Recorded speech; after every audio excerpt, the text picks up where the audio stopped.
We're going to speak about Kabbalah Satorah, Shavuos. The Gemara in Shabbos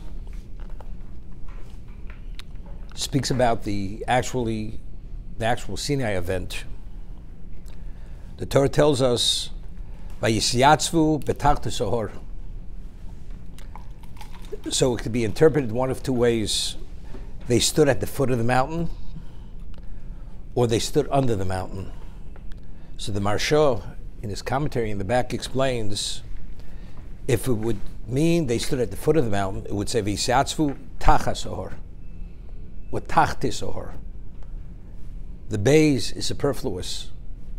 The bays always indicates in under the mountain. How could it be in under the mountain? So as a result of that, the Gemara explains that Kofalim Harkigis, that God lifted the mountain above them as a barrel, and we're totally contained under the mountain.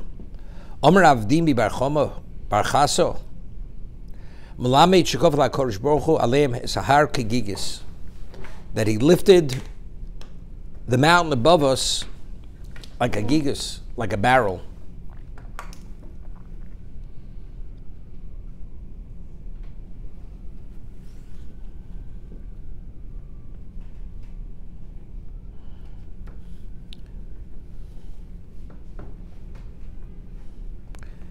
So over here,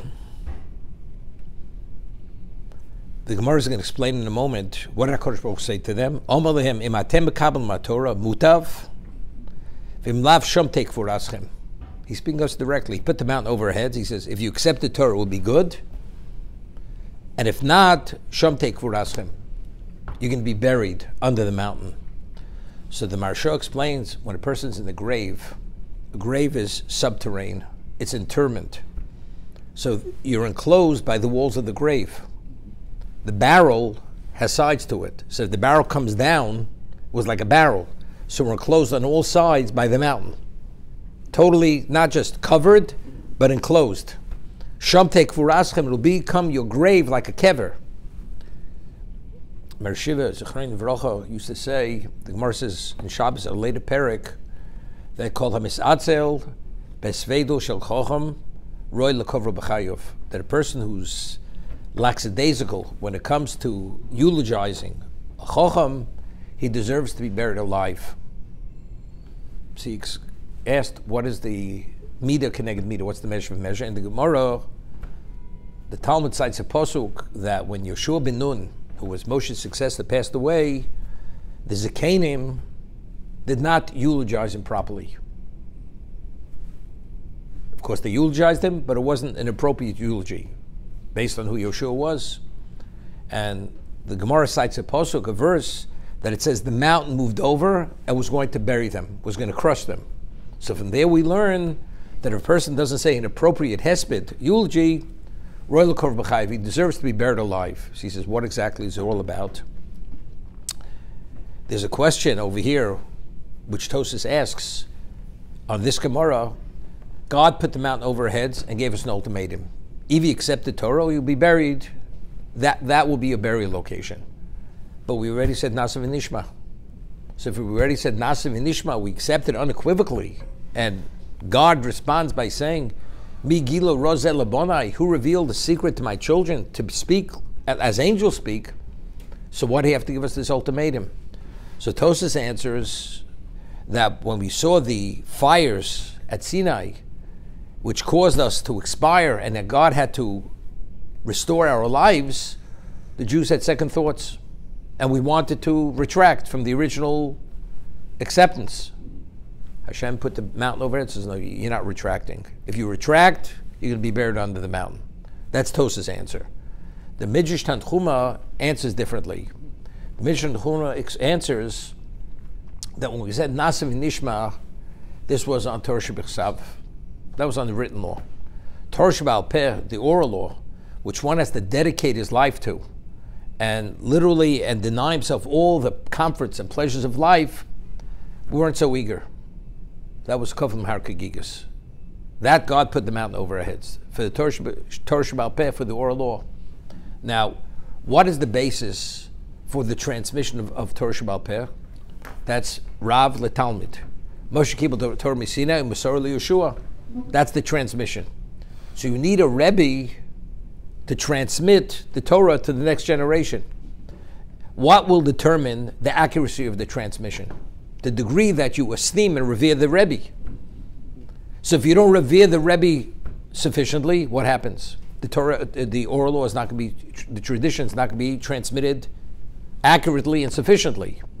Therefore, if a person does not eulogize the Chacham properly, who is the basis for the transmission, what's going to be the consequence of that? Torah Sheba'al Peh will not continue. Even if it will be transmitted, it's not going to be transmitted accurately and appropriately. Therefore, Shamtek Furaschem, just as at Sinai, when we weren't agreeable to accept the Torah Sheba'al Peh, God says you will be buried under that mountain. That's where your burial location will be. Identically, and therefore it's Roy L'Kavro B'Chaim, you deserve to be buried alive.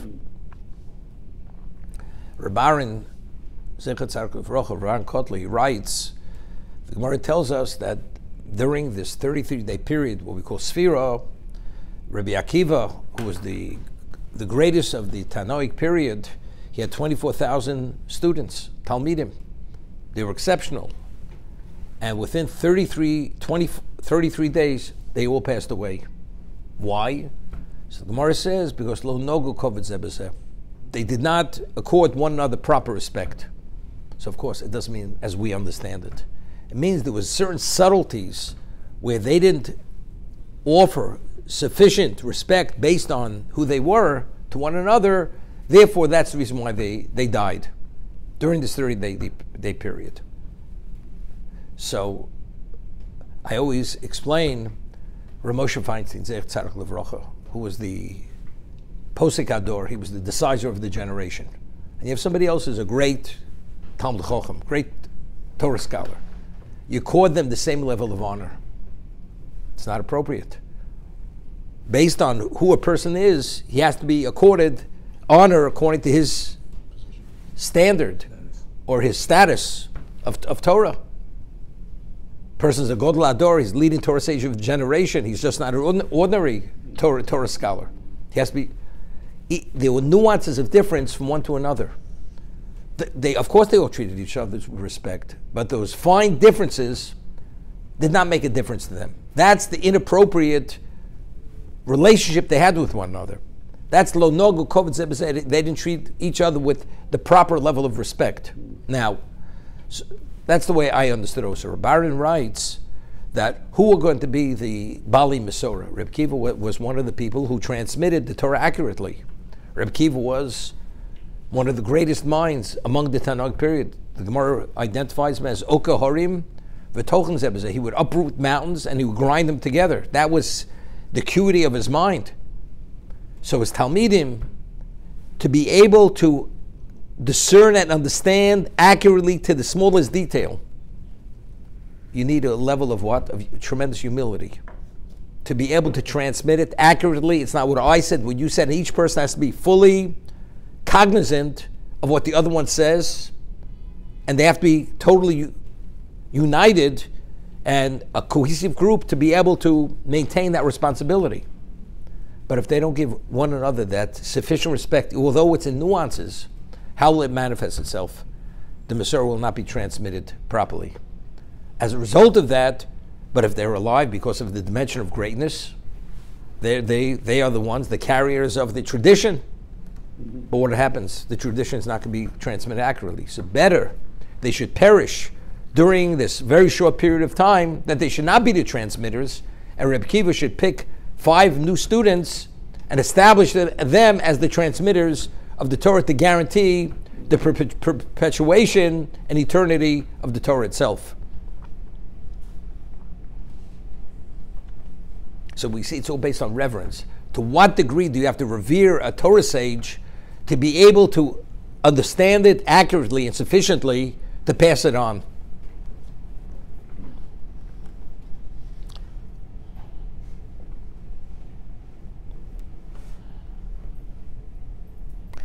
Chofetz Chaim once said regarding Rebbe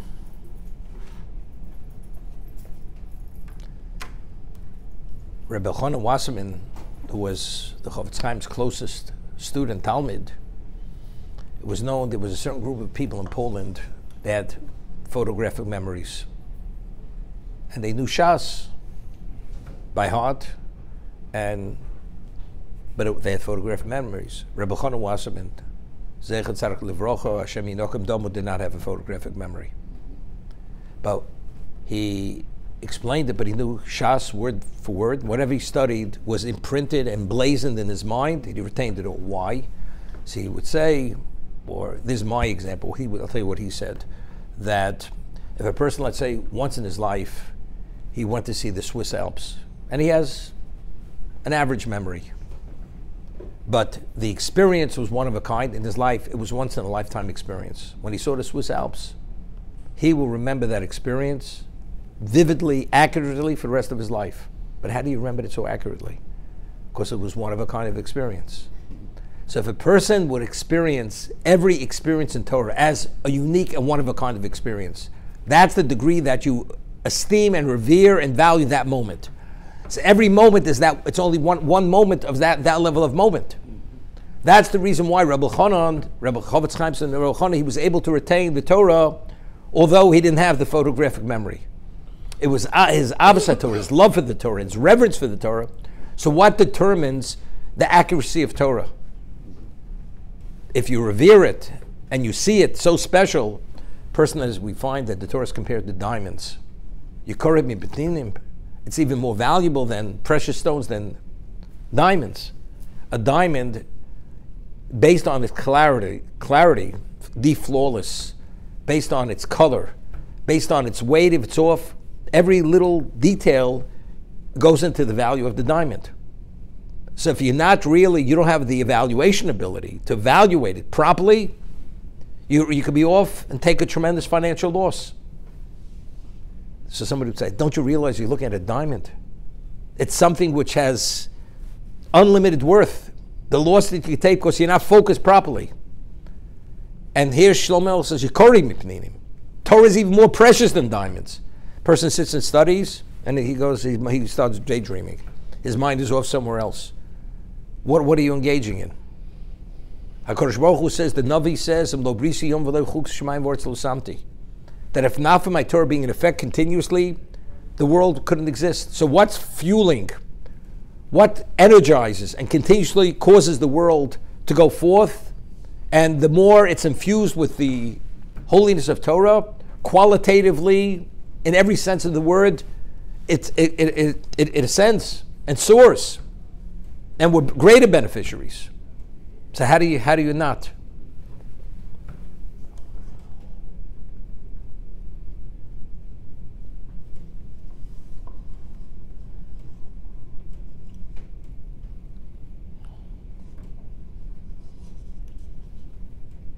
So he put a mountain over our heads. He gave us an ultimatum. Either you accept the Torah, or you can be buried under the mountain. Omer Avacha Yaakov. So Yaakov says, based on this, Mikan Mudo Rabelo Raisa.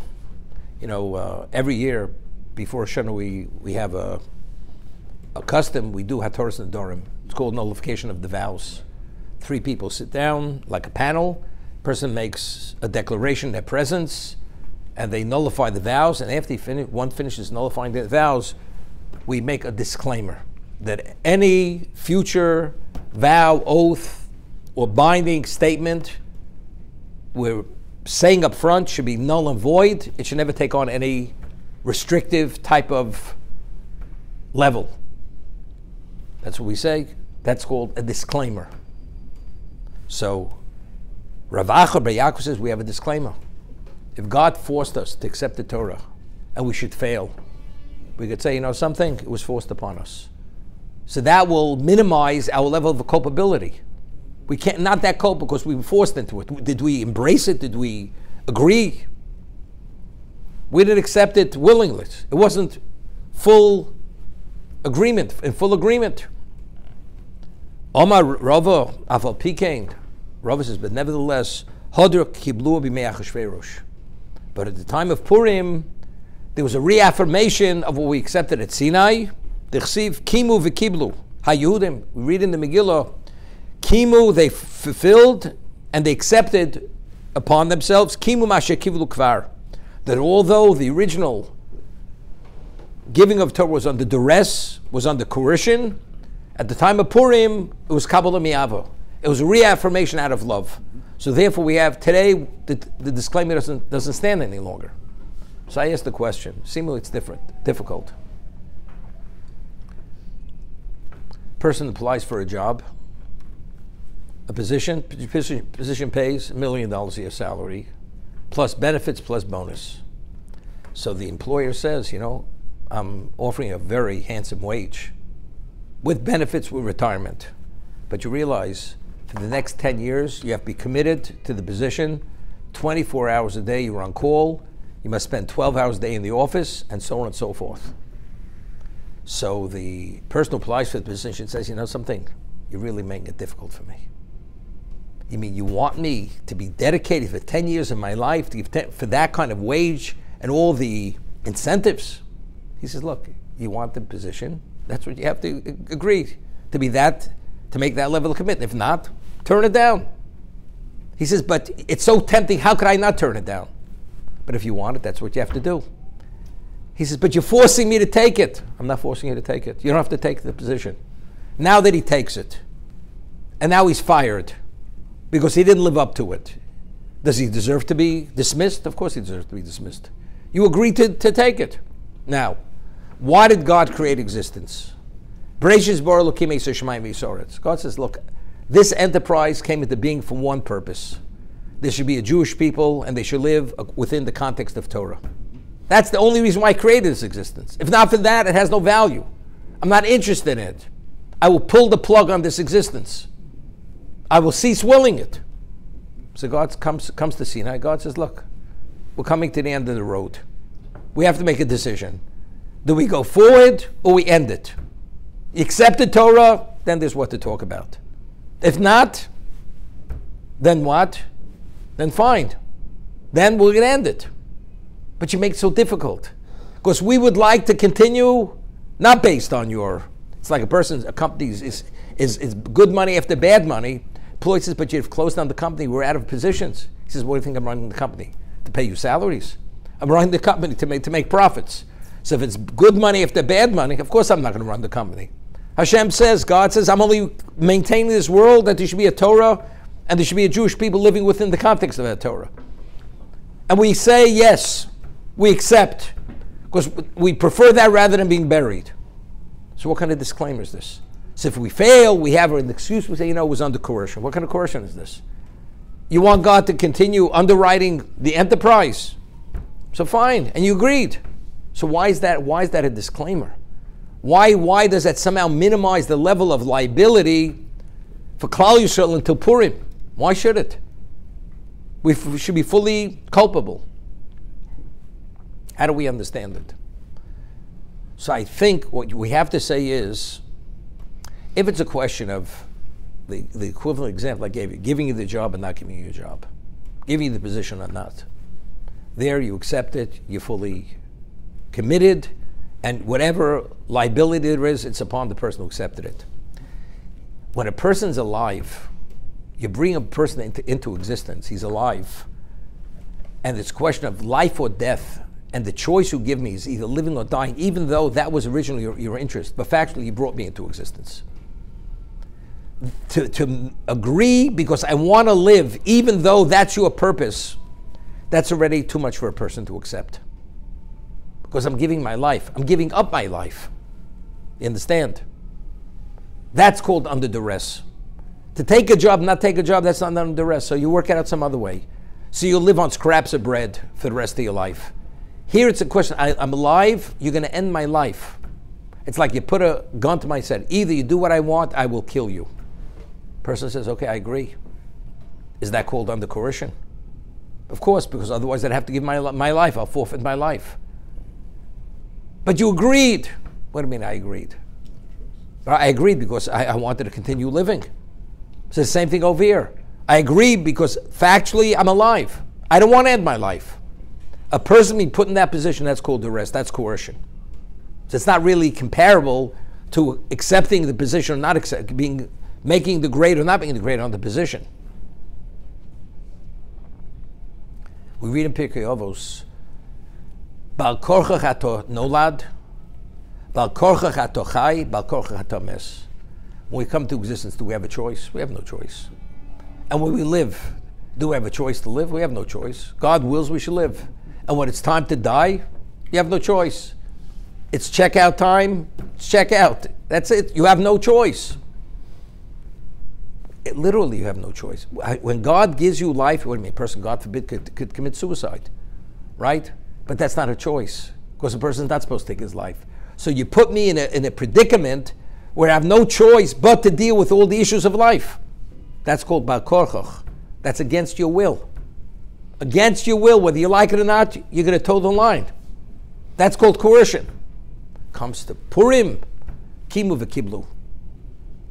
See, it's interesting. I mean, the way it's explained, originally at Sinai, God gave us the Torah. Why did God give us the Torah? Because God wants us to live by His script, by His prescription of life. But did we really see the Avos Hashem? We didn't see God's love for us. God wanted a people, God wanted His glory, whatever is the way we processed it. It's under coercion. What happened at Purim? We were at the brink of extinction. There was a decree, every man, woman, and child would be annihilated, would be killed. At the last moment, there was a turn of events. We killed our enemies rather than our enemies killed us. And we had such prominence, the Gentiles of the world, they started to convert to becoming Jews. So to what level of love did God display for us? When we saw His love, that He truly was interested in us, this is why there was a reaffirmation of love to accept the Torah. That's what happened. Until then, we didn't see that. Especially, it was very complicated. When we left Egypt, what happened? Moshe Rabbeinu says, God wants to redeem you. Why? Because He loves you. We leave Egypt. 3 days out, all of a sudden, the Egyptian army is chasing us. They're pursuing us to kill us. Finally, they catch up with us between the sea and the Egyptian army. What happens? We believe it's over. If God truly wanted to redeem us, is that the way a father treats a son? What happens? Finally, the sea splits. The Egyptians drown. We get tremendous wealth. We travel a little bit more, all of a sudden, we come to an oasis. The water's bitter. Does it make sense? If God truly is treating us like a father treats a son, is that the way you treat a son? You wait for your son to be at the brink of dying of thirst, and say, okay, now I'll give you water. What's going on over here? It's like you don't want to be cruel to us. But is this a display of love? Go a little further. All of a sudden, we have no food left. They start complaining, food. Again, there's no water. And continuously throughout the desert, what's going on over here? So the Jews, it wasn't so simple in the Jews' mind, what's going on? So the whole experience was God has another agenda. And that's why they suspected. Throughout the desert, and that's why there was a meraglim. When the spies came and brought back the ominous reports, rather than seeing it as Kalev and Yeshua, that we're going to destroy them regardless who they are, the Jews, they bemoaned their fate and they believed they would die. They're not going into the land. How do you have such a lack of trust after all Hashem has done for you? The answer is, of course, it's not so simple to process it in the other way, to see it the other way. Therefore, it was what? It was Modor Rablo Raisa. God put the mountain over our heads. Purim, where there was clearly that display of love, there was a reaffirmation. Kimu v'kiblu, there was a kabbalah miyavo. We accepted it, we embraced it out of love. So the disclaimer no longer was in place.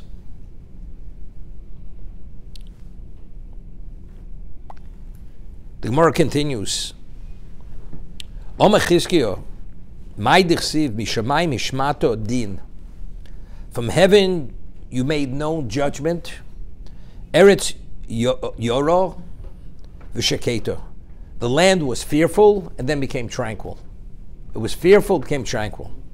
Im yoreo loma shaketo. If it's fearful, why was it tranquil? Vim shaketo. If it was tranquil, why was it fearful? Ela b'tchilo yoro. Initially it was fearful. Why? So shaketa, then ultimately it was tranquil. V'lama yor kidrei shlokish. Domri shlokish. Maidas vayer vayivoke yom hashishi. Beginning of creation. You could have said, V'yivoker, V'yivoker, V'yi'erev, V'yivoker, Yom Shishi. What's the sixth day? Hey Yisera Lomali. Why do we need this additional hey? Hashishi, the sixth day.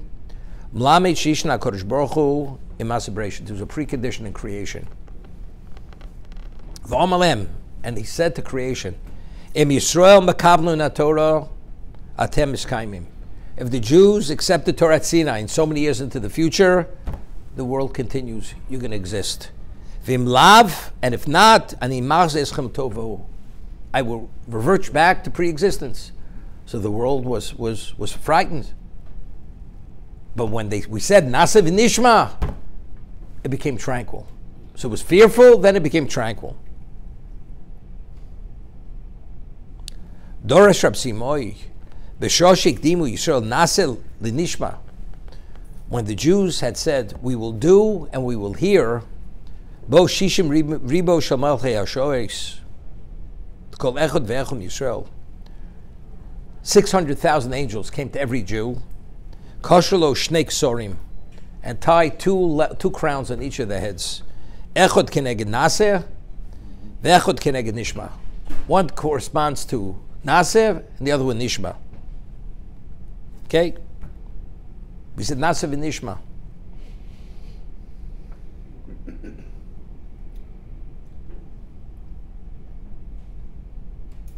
V'keim shechotu Yisrael, when the Jews sinned with the egel, Yorda me'ev eshim ribo malchei chavola, 1,200,000 accosting angels were sent, came, upirkum, they removed them, they revoked them. Shenema v'yisnatzel v'Yisrael es edyom, their ornaments were relieved from them. Me'ar chorev.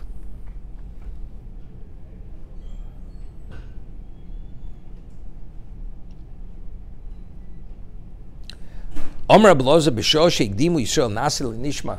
When the Jews had said naseh before nishma, they accepted unequivocally to do, and we will hear. Yotze basko v'omer lohen. A heavenly voice went out and said, Migilo lebonei rozeh, who revealed to my children the secret? Shemalchei ashores mishtamshbu.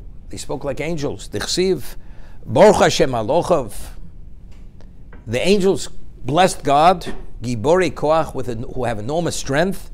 Osid dvoro, they do his bidding. Lishmo b'kol dvoro.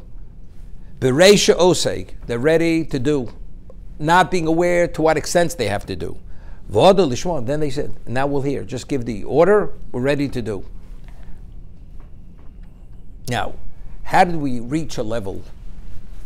Why did we merit the level of Nasa v'nishma? To have such a level of understanding that we were at the level of angels.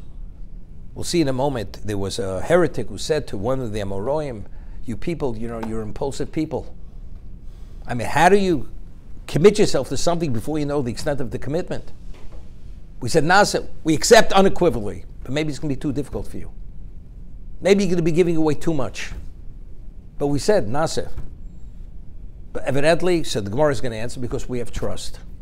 If you trust God, you understand whatever He's going to give you is in your best interest, it's within your capacity. It's not going to be anything beyond your capacity. But if you don't trust, you say, let me know up front what it is, then we'll talk. Then I'll make my commitment. But if there's trust, there's no reason to ask. So we have trust, therefore we said Nasa. Malochim, there's no question.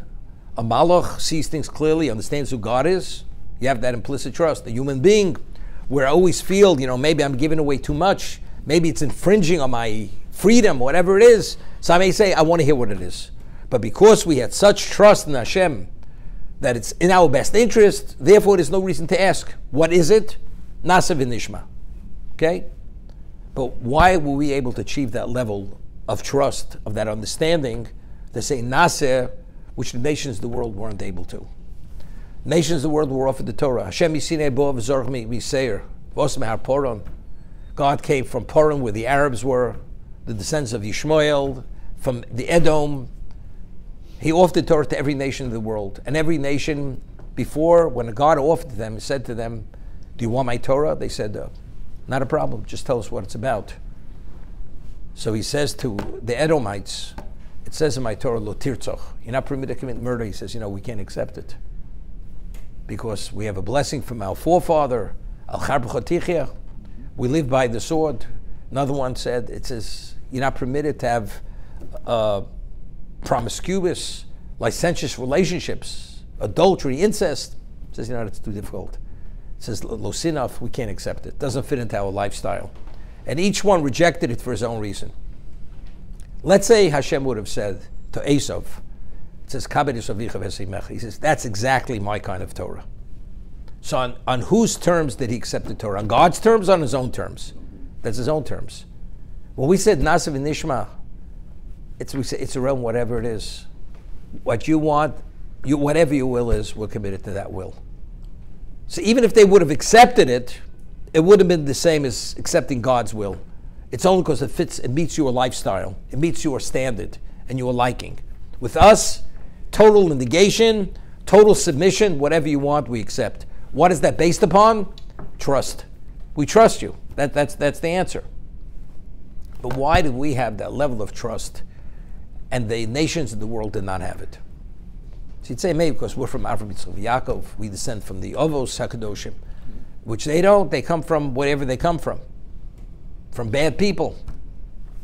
So we had once discussed that we find that the splitting of the sea, it says, Vayiminu b'Hashem Moshe Avdo. When they saw the sea split and what they saw, all the spectacular, there were endless miracles that took place at the sea, as we discussed in Agora. Were there 50 miracles at the sea? Were there 200 miracles at the sea? Were there 250 miracles at the sea? Whatever there was.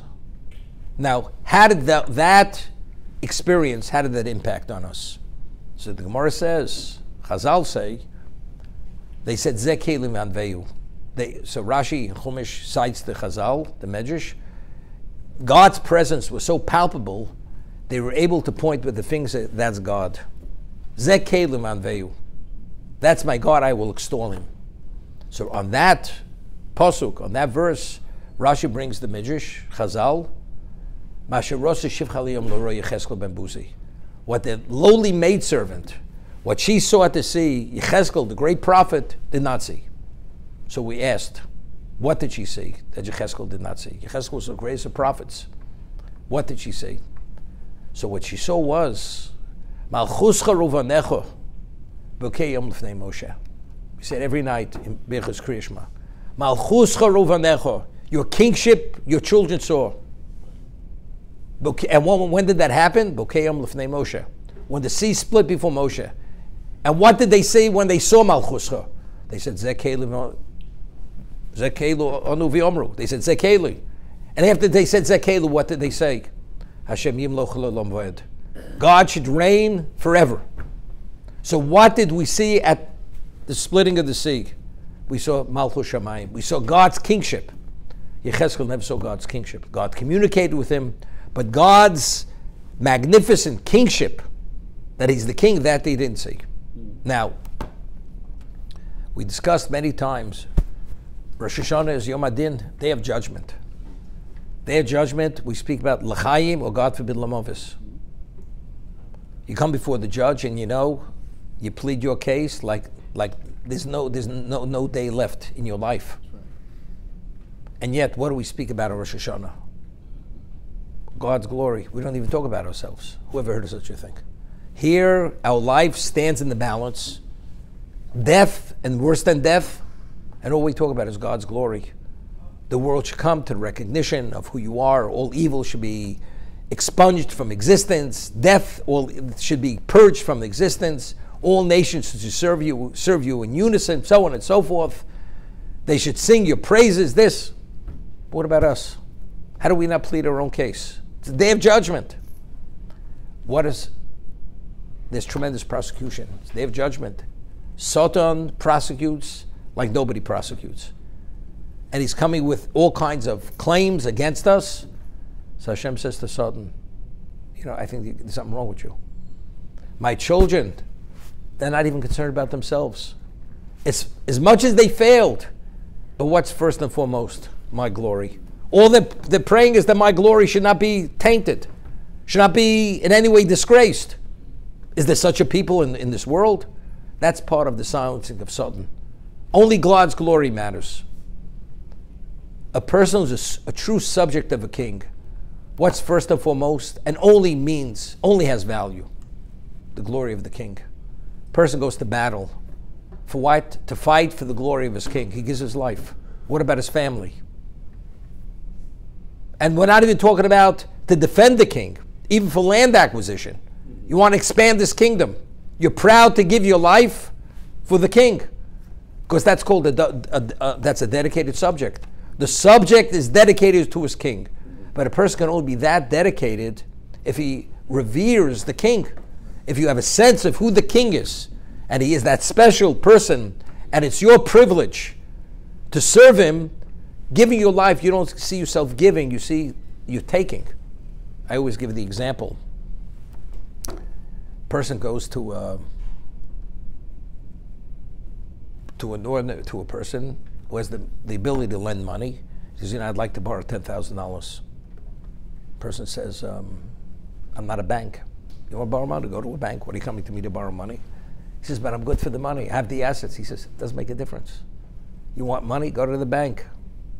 I'll even give you the same interest rate. I'm not interested in lending you money.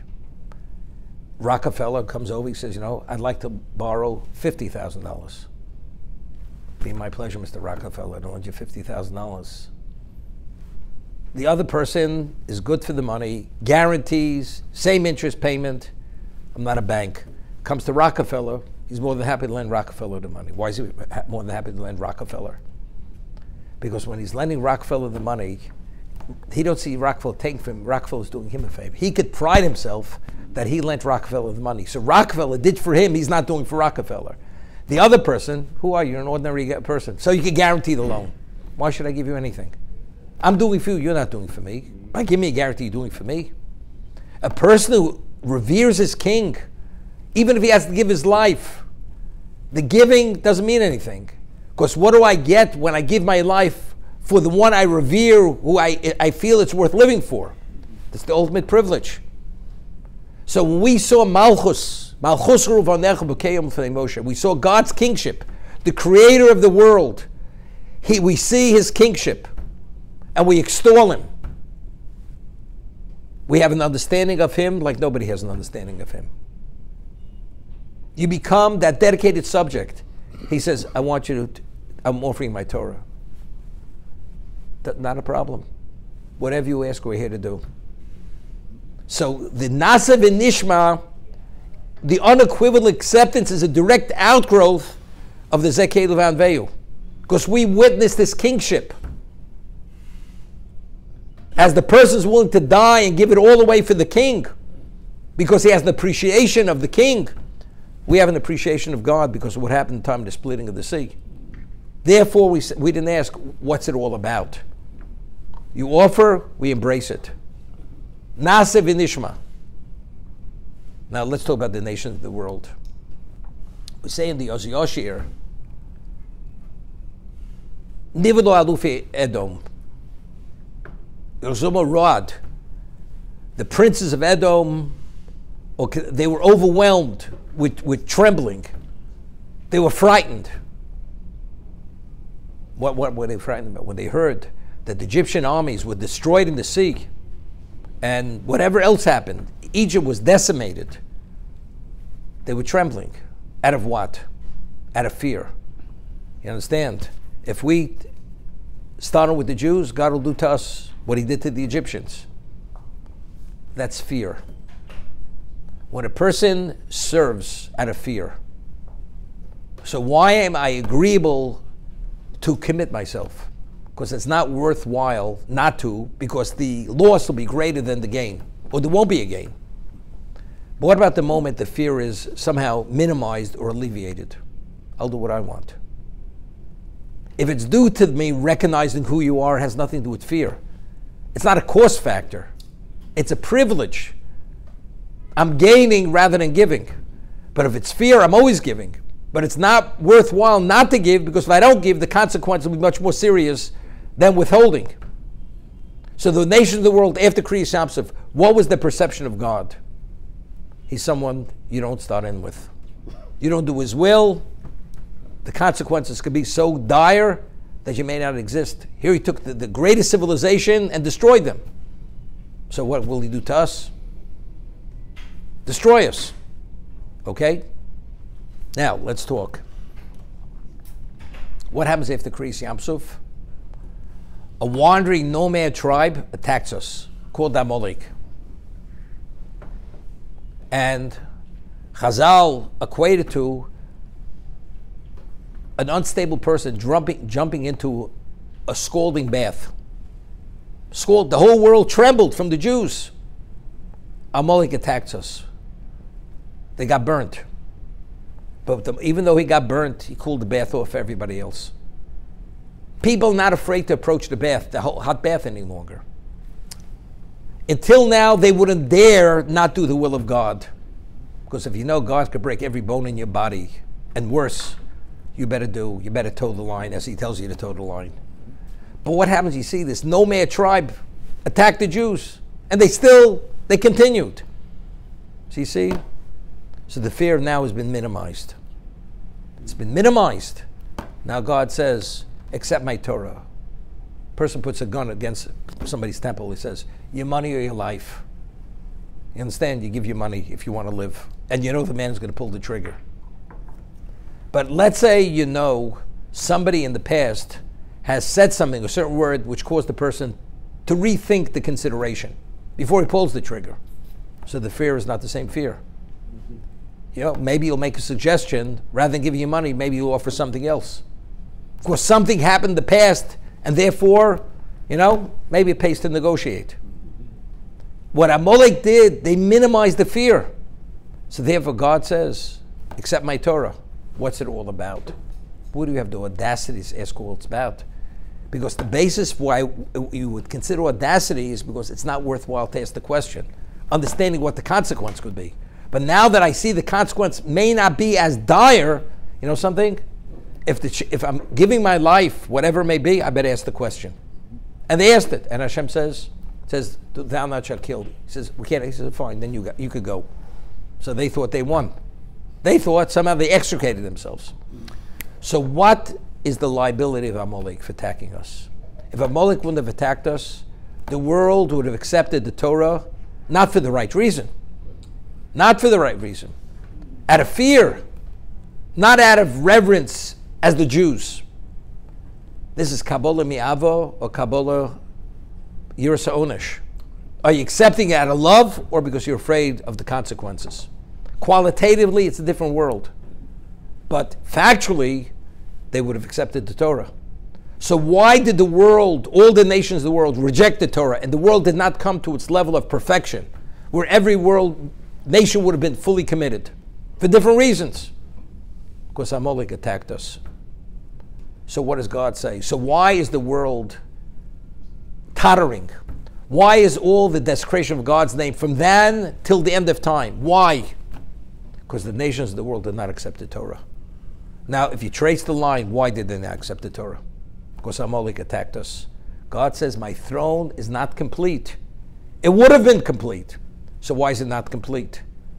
Because Amalek attacked the Jews. Until they're obliterated from under the heavens, my throne is not secure. And that's going to happen at the end of time, when Amalek will be totally destroyed. This is why they have to be destroyed, and that's the liability, and that's the ramification of what they had done by attacking us.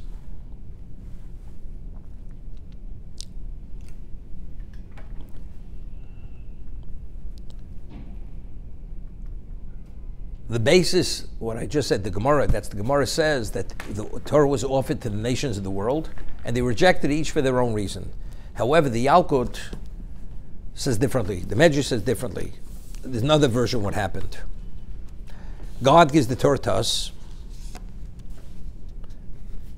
After the Torah was given to us, God didn't consult, didn't tell nations of the world anything. The nations of the world, they were jealous. They came with a claim to God. Why are you embracing them more than us? You hear a question. We descend from the purest roots. Avram, Yitzchak, Yaakov, these people, they'd send from who knows what. Why are you favoring them? You know, it's like a person goes to Lahavdil, goes to MIT, and he has about 185 IQ, and a person with about a 89 IQ comes and says, why did you accept him and why did you reject me? That's the reason why you don't understand, that's why you rejected. Because if you would have had a higher IQ, you'd understand why you were rejected, right? So the nation, they don't understand it. They were jealous. Why did you give them the Torah, embrace them? Why don't you embrace us? Okay? Sosam Pian. Here, he silenced their mouths. He silenced them. Bring me your books of pedigree to show the purity of your pedigree.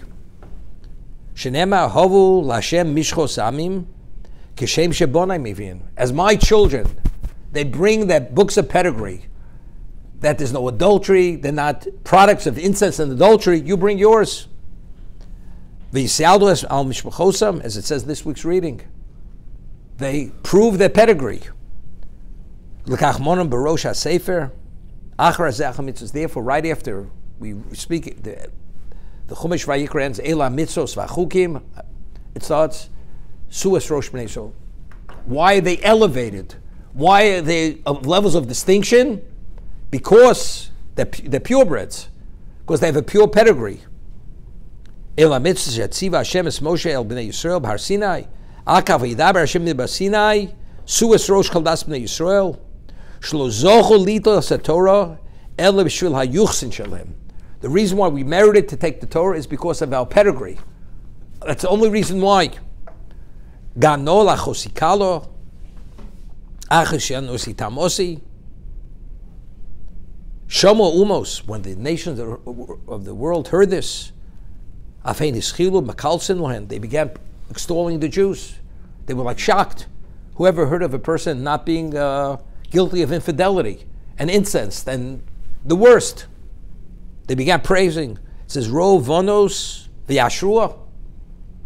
The daughters saw them, they began elevating them. Lo asu el shebo l'shitim v'chalom liznos. We had the story with the Balpor. Jews, they engaged with the Midianite, with the Moabite women. Shamu umos. So the nations of the world heard the Jews failed in this area where they failed. So they said, Osa Torah shahoyo biyoded kvar hinutulam him. The crown that we wore, they're not deserving to wear that crown any longer. So if they were on equal playing field. Sheboli de nefilo zok from HaKadosh Baruch Hu. But when we fell, Hashem stood us upright. Shenemar. What happened?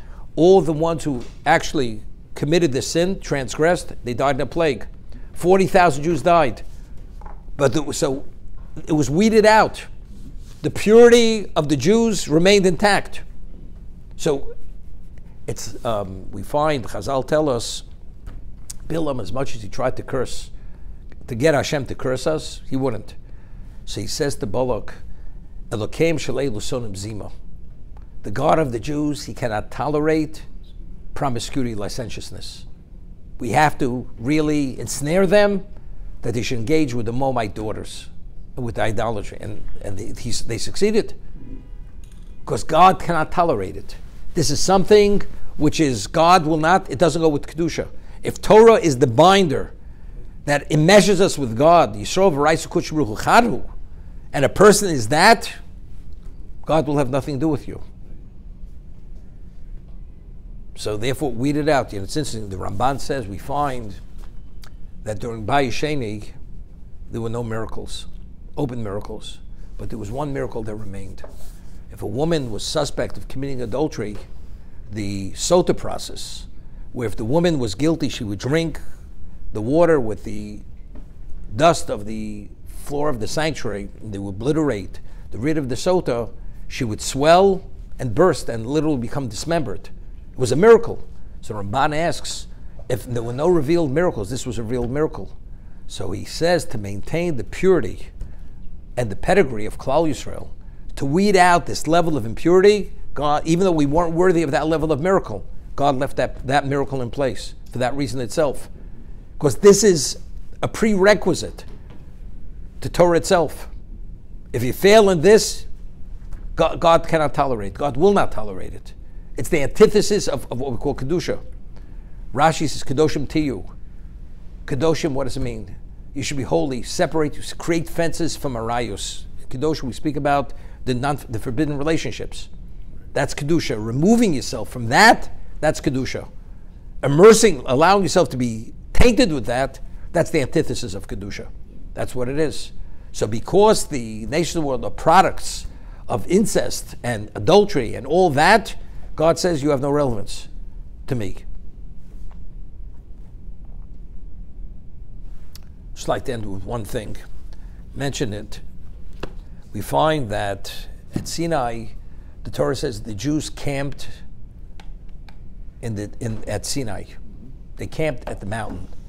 Vayichan ha'om keneged ohor. The nation camped in the singular, not in the plural. It doesn't say vayachnu. So Rashi cites Chazal. What's vayichan in singular? Kish echod b'leiv echod. We were unified like one person.